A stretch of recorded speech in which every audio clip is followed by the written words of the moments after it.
नमस्कार सर. नमस्कार. आपल्या इथं गावामध्ये ग्रामपंचायतनी आहे, तर त्याच्यासाठी तुम्ही काही पाठपुरावा आजपर्यंत काही केला नाही का?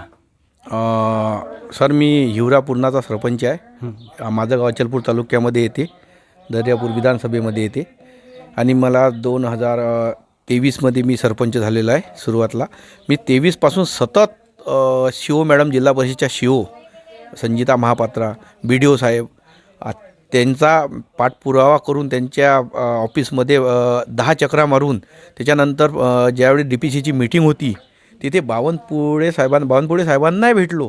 त्यांच्या इतक्या पोलीस बंदोबस्त असूनही त्यांच्या जवळ गेलो. त्यांना म्हटलं ग्रामपंचायत नाही आहे. आमचे जे लवटे साहेब आहे, आमचे आमदार, त्यांनी पण तिथे प्रस्ताव मांडलेला आहे हा त्यांच्यासमोर, पण अजून काही पाठपुरावा झाला नाही. महापात्रा मॅडमजवळ मी 8 ते 10 वेळा गेलो. त्यांनी मला ओशी पण दिली. काय मी BDO साहेबांना सांगतो ग्रामपंचायत मातोश्रीमध्ये घेतो, त्यांनी नाही मातोश्रीमध्ये घेतली ना, अजून कोणतं ते बाळासाहेब ठाकरे स्मृतीमध्ये येते त्यांच्यामधून नाही घेतली.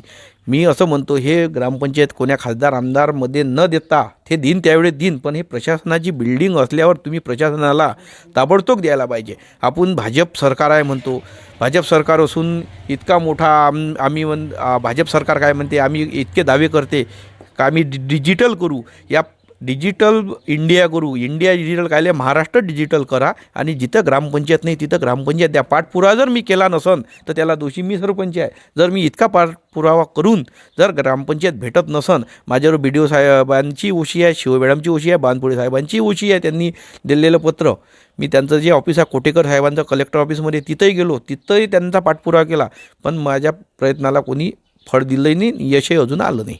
अच्छा, मग आता आपली ग्रामपंचायत हे कुठं बसत आहे? आता आम्ही कुठं, एक धर्मशाळा आहे तिथं टेबल आहे, तिथं अडचण होते, 4 खुर्च्या आहे तिथं बसत नाही. आणि आमचे ग्रामसेवक साहेब, मी सरपंच उपसरपंच इतके बसतो वरंड्यात, आणि जे सदस्य आहे ते बाहेर बसतात. 5 मिनिटात मीटिंग उरकून घेतो. चालू आहे आमचा कारभार कसा तरी. आतापर्यंत हे ग्रामपंचायत इथून 30 वर्ष झाले, पण कोण्या सरपंचांना पाठपुरावा केला नाही. मी 3 वर्षापासून पाठपुरावा करत आहे, पण त्याचं आम्हाला कोणतं मोबदला भेटून नाही राहिला.